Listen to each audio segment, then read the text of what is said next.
akan belajar tentang bagaimana mengkomunikasikan dosis radiasi kepada pasien. Jadi ini merupakan modul terakhir setelah kita mengetahui dari dosis radiasinya, kemudian kita tahu berapa nilai ambang batas dosis radiasi. Terakhir adalah bagaimana kita bisa mengkomunikasikan dosis radiasi kepada pasien. Latar belakang. Sebagian besar pasien dapat menerima pemeriksaan radiografik sebagai bagian dari penentuan diagnosis dan perawatan. Namun tetap saja khawatir risiko paparan radiasi terhadap dirinya atau anggota keluarga, khususnya untuk anak-anak. Berikut adalah beberapa cara mengkomunikasikan radiasi kepada pasien. Salah satunya, misalnya bisa memberikan kesempatan kepada pasien untuk menjelaskan pemikirannya. Jangan memotong pembicaraan pasien atau meremehkan pemikiran pasien. Pahami pandangan pasien dan tunjukkan bahwa kita mengerti pemikirannya. Atau bisa juga menjelaskan kepada pasien mengenai keperluan pemeriksaan radiografik untuk penegakan diagnosis dan penentuan rencana perawatan yang tepat. Bisa juga memastikan bahwa dokter atau dokter gigi telah berusaha untuk meminimalisir dosis radiasi bagi tubuh pasien.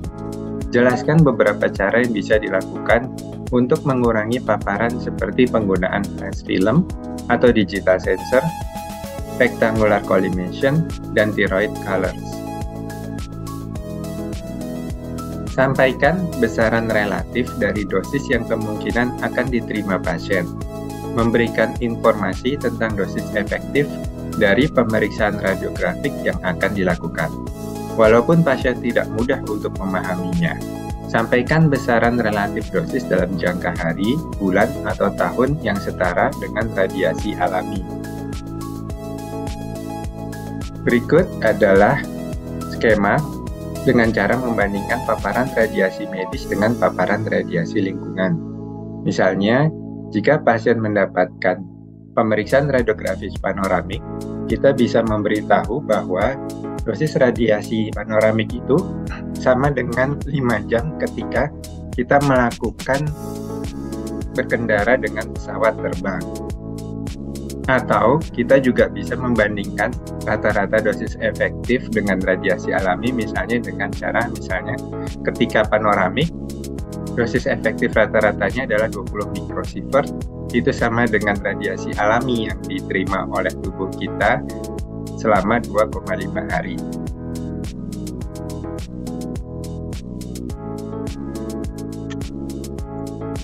Berbeda antara pasien biasa dengan cara mengkomunikasikannya pada pasien hamil dan usia subur. Kita perlu tahu bahwa janin yang sedang berkembang paling rentan terhadap bahaya radiasi pengion selama periode organogenesis, yaitu 3-7 minggu. Seringkali sebelum wanita tersebut mengetahui bahwa dia sedang hamil. Perlu dicatat, dilarang melakukan pemaparan radiasi medis terhadap seorang wanita usia subur tanpa penyelidikan apakah dia hamil atau kemungkinan hamil jika sinar X kemungkinan akan menyinari daerah panggul. Jika pasien sangat khawatir dan tidak dapat diyakinkan, maka pemeriksaan radiografik dapat ditunda jika itu untuk kepentingan terbaik pasien. Evaluasi radiografik rutin pada pasien hamil tanpa gejala dapat ditunda sampai setelah kehamilan. Ketika radiografik diperlukan untuk manajemen pasien hamil, tekankan bahwa manfaat diagnostik dan perencanaan perawatan sangat penting untuk menjaga kesehatan mulut dan bahwa penyakit gigi dan penyertanya dapat berdampak buruk pada kesehatan anak yang belum lahir. Jika pasien khawatir tentang potensi efek samping radiasi diagnostik pada janinnya, tekankan bahwa dosis janin dari radiografi dendromaxillofacial kira-kira 42.000 kali lipat lebih rendah dari dosis ambang batas untuk efek deterministik pada embrio dan janinnya. Kesimpulannya, diperlukan komunikasi yang efektif ke pasien tentang pemeriksaan radiografik.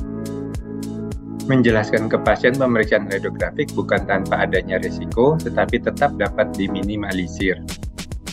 Prosedur pemeriksaan radiografik telah memenuhi prinsip ALARA, as low as reasonable achievable.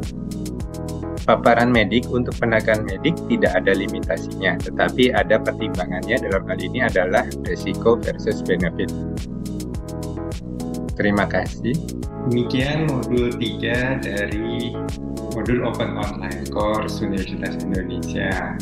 Semoga semuanya bisa mengetahui bagaimana sekarang mengkomunikasikan dosis radiasi kepada pasien.